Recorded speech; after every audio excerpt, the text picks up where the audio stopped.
Nuestro invitado de hoy es analista político y consultor en temas de gobernabilidad, protección y desarrollo social y reformas del sector público y el sistema de justicia del Banco Mundial, del Banco Interamericano de Desarrollo y del Programa de Naciones Unidas para el Desarrollo. Se especializa en evaluación y monitoreo de desarrollo de proyectos, con especial referencia a programas y políticas sociales en las áreas de educación, empleo, pobreza y salud. Preside la consultora especializada en investigaciones sociales aplicadas IVOPE. Fue docente universitario en el país y en el extranjero. Ha publicado varios libros y cientos de monografías y estudios en temas de su especialidad. Nos visita hoy el doctor Enrique Zuleta Puceiro. Bueno, Enrique, muchas gracias por estar acá, por aceptar esta invitación. Enrique, la gente te conoce, pero si vos tuvieras que definirte, ¿cómo te definís hoy a esta altura del camino?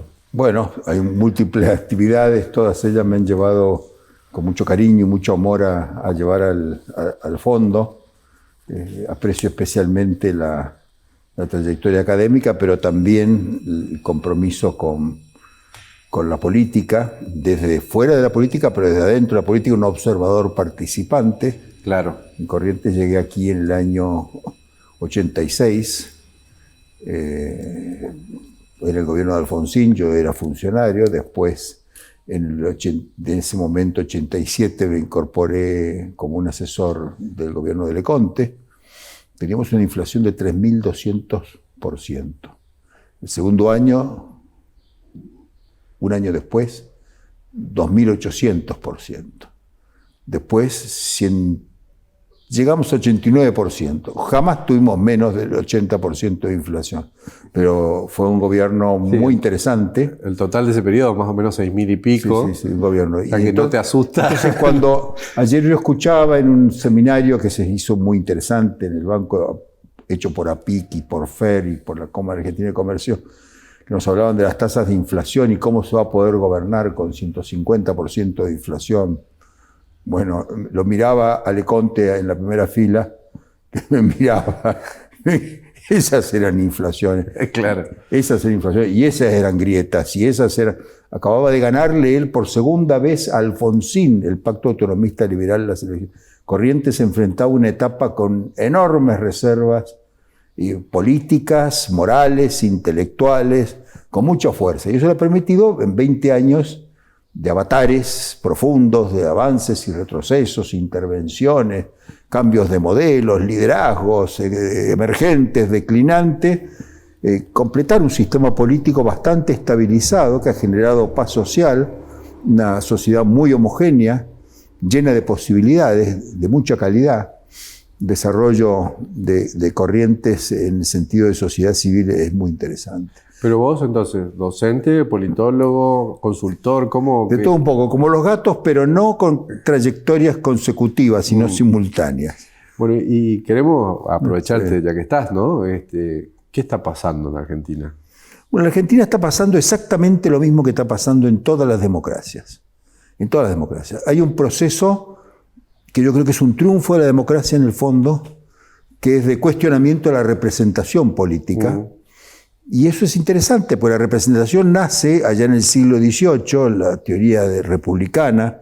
Había una teoría republicana de la época del Renacimiento, pero esa representación que idean los padres fundadores de la democracia norteamericana, que se proyecta como una llamarada a todo América Latina y también a la Revolución Francesa, que lo hicieron los revolucionarios norteamericanos, esa representación hoy carece de sentido. Hay formas de participación y de representación directa de la gente. La gente se siente representada sin necesidad de ser intermediada por representantes, sean sindicales o sean culturales.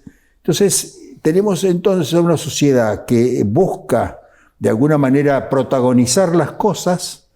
Eso es imposible porque la representación no nace de un capricho racionalista, sino que nace de una realidad de la dificultad de la gestión de la cosa pública. Y al agotarse la representación dificulta la participación, obtura la movilización, deja enormes vacíos y en esos vacíos emergen, vuelven a emerger, como hace un siglo en Weimar, la República de Weimar, liderazgos de ruptura. Liderazgos, podríamos decir, no solo disruptivos, sino también liderazgos que, de alguna manera, como las redes sociales, son depósitos de resentimientos, de insatisfacciones, de ilusiones no concretadas, de frustraciones que emergen contra el sistema no se defiende, entonces cubren un vacío por una parte, pero por otra parte generan nuevo vacío. La Argentina no había vivido esto, lo vivió toda América Latina, Chile, Perú, Colombia, Ecuador, antes Venezuela. Lo ha empezado a vivir México al retirarse López Obrador. Ha tenido enormes dificultades para la sucesión. Le está pasando a todas las provincias cuando los gobernadores se tienen que retirar, porque se tienen que retirar. Claro. Al estar de alguna manera obturado ese mecanismo de representación política que permitía a la democracia recrearse, se encuentra un vacío. Claro. Y ahí aparecen los nepotismos, los amigos, los hermanos, las esposas, las formas, digamos, de los caudillismos de perpetuarse. Y eso complica muchísimo más las cosas, genera una energía negativa, y es yo no es que se vayan todos, como lo vivimos en el 2001, donde que se vayan todos es que se fueran.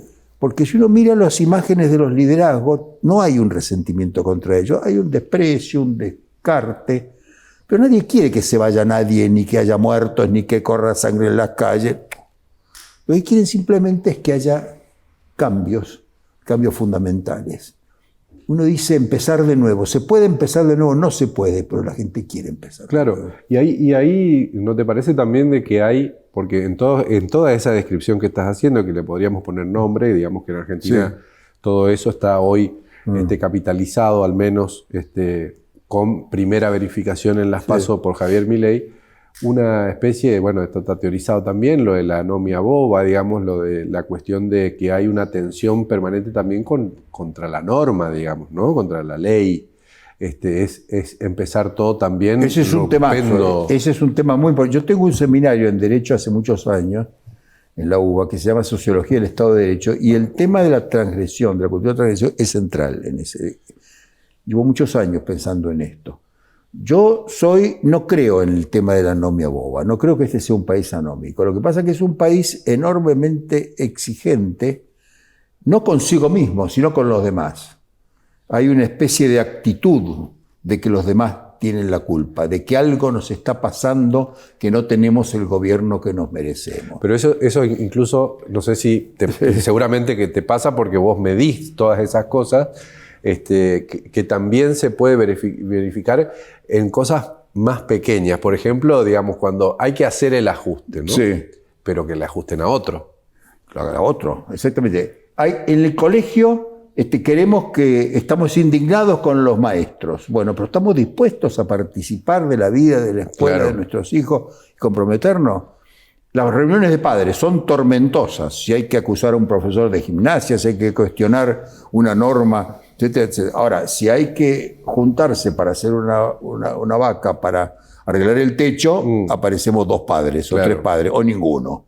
¿Te das cuenta? Entonces hay una especie de cartabón distinto. Pero en el tema de la transgresión, muchos filósofos del derecho, entre ellos mis colegas, Carlos Nino y otros, decían que es un país anómico, que tiene una indiferencia fundamental hacia las normas, y que esa anomia es boba porque es una anomia que va contra nosotros mismos. Yo no creo eso. Creo que la gente tiene una noción de las normas. Lo que pasa es que vive las normas de una manera distinta. No reconoce autoridades y es una cultura que se ha hecho contra la norma, que es un poco siciliana, es un poco el Mediterráneo. ¿Por qué la mafia? ¿Por qué cooperan cuando había que competir y compiten cuando habría que cooperar? Que es la esencia siciliana. Y lo hacen porque son países que han tenido siempre la idea de que están invadidos. Eran los etruscos, los romanos, los cartagineses, entonces están los árabes años, ¿no es cierto? Entonces, son países que van sobreviviendo sobre la base de ocultar la ley de la omertá, la protección, ser protegidos. Acá eso está magníficamente explicado en el Martín Fierro, que es nuestro himno nacional. Hacete amigo del juez, no le des de qué quejarse, que siempre es bueno tener palenque en donde rascarse. Pero el otro tema que tenemos que preguntarnos, que yo termino esta reflexión siempre así, bueno, la gente no respeta las leyes, pero las leyes son respetables. Pero las leyes tienen que ser respetables para ser respetadas. Bueno, ¿y vos creés que ahora en esta tensión que estamos transitando, ese cambio implicaría volver a hacer una ley respetable y en todo caso después respetarla? Muchas dificultades, porque para que haya leyes respetables tiene que haber representantes, y los representantes están cuestionados.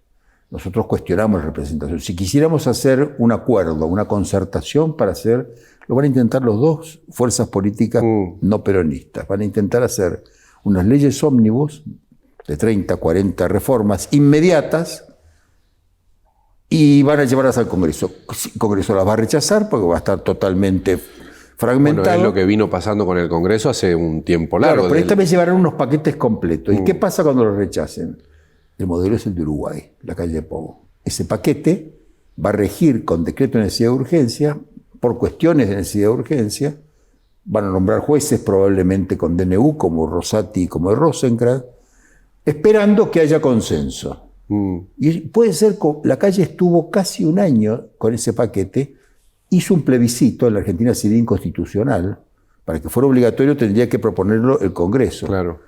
Pero claro, van a tratar de salir por la emergencia, y como son reformas que en el fondo van a ser buenas para la estabilización. Puede después lograr el consenso. La historia me absolverá.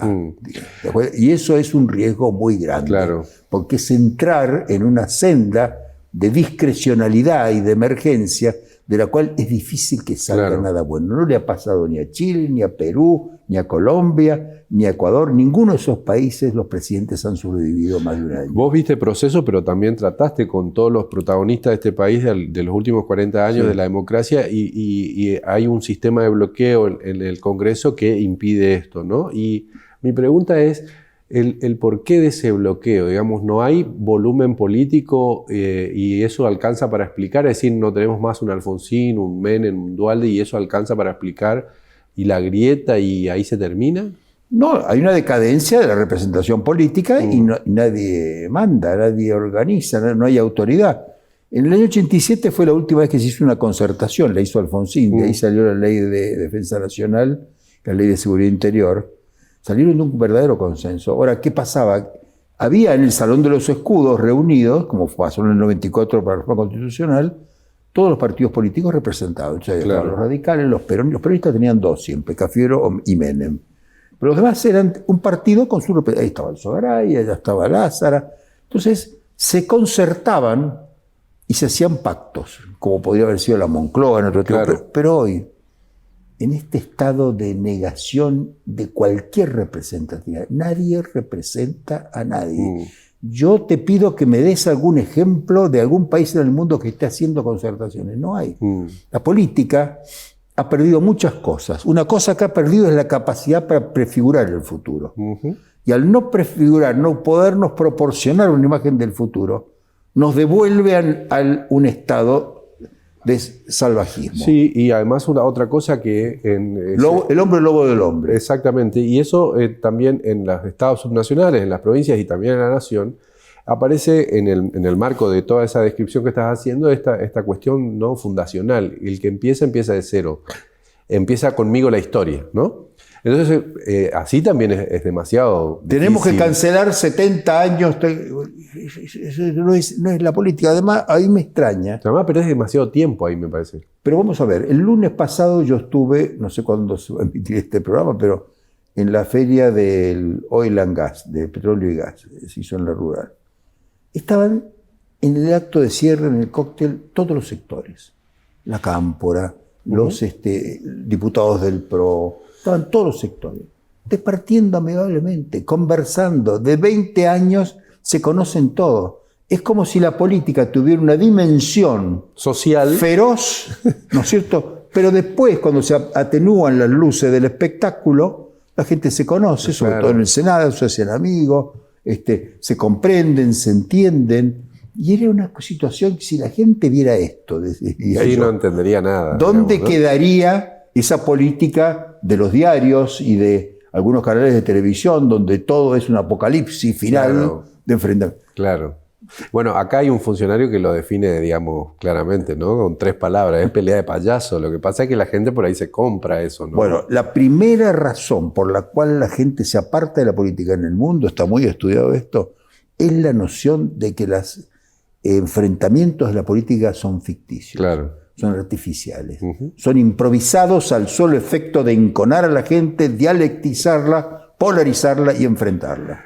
Enrique, es muy difícil, y porque además ha estado todo tan volátil, pero tenemos 5 caballos, ¿no? A propósito que estamos en el Jockey Club. ¿Qué crees que va a pasar el 22 de octubre? Va a ganar el que menos errores cometa. El problema es que esos errores no son errores no forzados, son errores que se cometen a sabiendas. Cuando un ministro de Economía o candidato como Massa hace esa reforma del impuesto a las ganancias que agrede el sentido común económico y que irrita a casi todos los sectores de la vida económica argentina, pobres y ricos, interior, exterior, no lo hace porque se equivoca, se lo hace porque tiene que cerrar un electorado fijo que está medio volátil, los dirigentes sindicales de los grandes sindicatos. Va a perder con los independientes y con todos los que no están en ese círculo, con los miles y millones de trabajadores que no están sindicalizados. Claro, el peronismo dejó de hablarle a su masa, digamos. Va a ir a eso. En el otro extremo, va a venir Patricia Bullrich a Corrientes y la van a llevar a un acto político de Juntos para el Cambio. ¿Qué van a hacer el 70% de los correntinos que no son de Juntos para el Cambio? Van a juzgar negativamente. ¿Qué hace con esas banderas, con esos gritos, con eso? Es negativo para toda esa gente, pero lo va a tener que hacer porque también debajo el suelo propio es evanescente y tiene que fidelizar. ¿Cómo? No vino Patricia, no vino a Corrientes, que es el único lugar donde ganó. Claro. El único, porque en el otro ganó también Frigerio, que no es exactamente Macri. Entonces, ¿y por qué está ahí? ¿Por qué ese error de ese acto político, sectario? Y porque necesita cerrar su propio... Y lo mismo pasa a Milei. Cuando Milei se va a Nueva York y nos promete 3 fondos que van a comprar la deuda y que van a establecer una suerte de protectorado tipo Egipto 1850, donde la legislatura va a ser los accionistas del fideicomiso y donde la justicia que va a tener la Argentina va a ser los tribunales internacionales y donde los prestamistas van a administrar, como ha pasado en muchas provincias argentinas recientemente, de todas las petroleras, va a administrar la deuda argentina y nos va a decir quién es el director de la FIP y quién es el ministro de Economía y qué es lo que tenemos que hacer, lo que no tenemos que hacer. Son errores. Ahora, son errores, de alguna manera tienen que ver con la voluntad de forzar una consolidación del electorado propio. La política le tiene miedo a los independientes, a esa especie de gran apertura, esa revolución desde la demanda. Me parece a mí, entonces, que va a ganar el que menos errores o el de errores menos gravosos cometa. Hoy todos están empatados. No creo que nadie le lleve ventaja. Y esa lectura que hacen, digamos, los que están desde en la grieta, desde Juntos por el Cambio hasta Milei, de que el 60-70% del electorado nacional ha elegido un cambio, el fin de ciclo, el gobierno, etc. En política 2 más 2 nunca es 4. ¿Vos qué pensás? Bueno, lo que sí sé es que el 70% de la gente, 7 de cada 10, dice: me siento independiente de cualquier compromiso político definitivo. He votado siempre este partido, lo voy a volver a votar, pero lo hago desde una posición de independencia. Es decir, esta conquista de la independencia es un triunfo de la democracia 40 años. ¿Es bueno o es malo? Es bueno para la democracia, pero es malo para muchísimos sectores que han hecho de este miedo al cambio una herramienta de construcción política. La gente no tiene miedo. Si yo voy y cultivo a los aparatos sindicales para que me hablen, olvídate, no van a poder arrastrar nada. Si yo cultivo a los militantes de tal o cual partido, ahora me van a ir a distribuir la boleta por los barrios, lo más que van a hacer es agarrar la boleta y ponerla en los parabrisas de los autos que están estacionados. Lo único que van a hacer, no van a hacer más. Los aparatos no pueden avanzar, la gente es protagonista, este es un riesgo para la democracia, pero al mismo tiempo es la única posibilidad de que la democracia se oxigene, que encuentre nuevos valores, que encuentren nuevo sentido, y por eso tanta gente de tan diversa condición está queriendo los cambios. Yo creo que ese tema tenemos que mirarlo con una parte del vaso medio lleno y una parte medio vacío. Hemos fracasado en muchas cosas. Y bueno, duda, tenemos una oportunidad. La gente está entera, la gente quiere participar. Ahora, vamos a ponerlo en términos simples, ¿no? Si ese giro a la derecha es, según vos, entonces funcional, digamos, ¿no es estructural? ¿O habría que esperar tiempo para ver si es o no estructural? No sé si es a la derecha, porque me parece que es un giro mucho más revolucionario que cualquier izquierda. O sea, la izquierda lo que querría es que pasara lo mismo y si tuviéramos un conflicto en el cual estuvieran patrones y obreros y que se pudieran sustanciar. Entiende el conflicto como un conflicto organizado, estructurado. Y el conflicto social en las sociedades contemporáneas ya no está organizado. Es verdad. Está en conflicto abierto. Es verdad. Mañana voy a hablar en la inauguración del Congreso Americano de Mediación que se hace en Corrientes, precisamente sobre eso. El conflicto social ya no es un conflicto encuadrado, no es un conflicto entre bloques de representantes. Acá está la paritaria, trabajadores y empleadores. Claro, quedó viejo todo, ¿no? Pero en el mundo. No pasa nada en la Argentina que no pase en todo el mundo. Pasa que queda viejo cuando vos prendés la tele, ponele, y estás escuchando en esos términos, ¿no? La discusión. Si vos querés distinguir qué es viejo y qué es nuevo, alguien es viejo o es nuevo, pregúntate si sus recuerdos son más importantes que sus proyectos. Claro. Bueno, si te hablan de recuerdos, son viejos. Claro. Si te hablan de proyectos, son jóvenes, cualquiera sea la edad. Bueno, pero ese es un temazo también, ¿no? Para desarrollarlo. Ese es un test, pero perfecto ese. Pero también un tema porque ocurre en todos, hablemos de política, hablemos de arte, hablemos de educación, hablemos de una cantidad de cosas. Tenés que tener un test que te permita distinguir. Exactamente. Bueno, por ejemplo, un test que tengo yo sobre ¿qué es una mujer hermosa? Y uso lo de Paul Valéry. Paul Valéry dice, una mujer hermosa es la que te pone nervioso. Si una mujer te pone nervioso, esa mujer es hermosa. Son test elementales, pero que las sociedades olfatean y van buscando, sin una racionalización, ese test que les permite, este es el camino o no es el camino.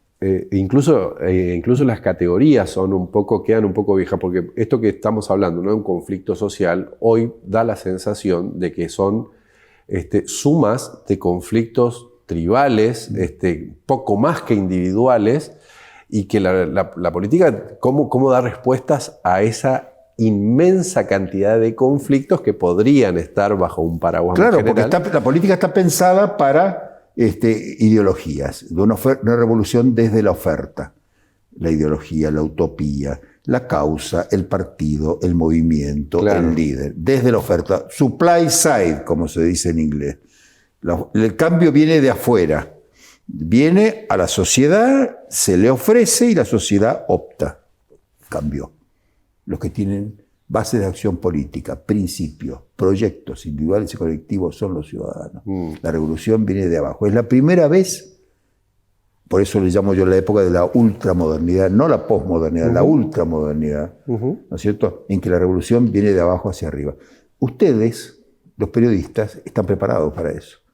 Porque ustedes tienen clientes, y esos clientes son millones de personas, que todos los momentos te escuchan en tu radio o te leen en tu diario. Vos estás habituado a eso. Es más, has crecido y te has consolidado porque has tenido la capacidad para escuchar. Y la gente no quiere que le expliquen nada, quieren que los interpreten.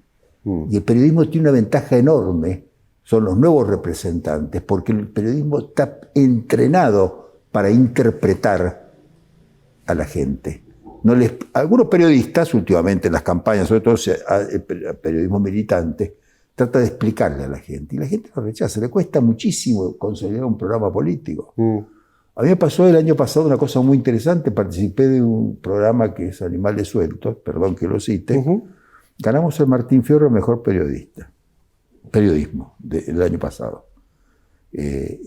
Fantino ya había obtenido otro Martín Fierro, pero yo estuve en ese panel y en el grupo de esto. Y experimenté que nunca podíamos conseguir más de 2 puntos de rating, ninguna noche. Ahora, me acuerdo cuando le invitamos a Milei nos mandó una especie de compilado de las redes sociales.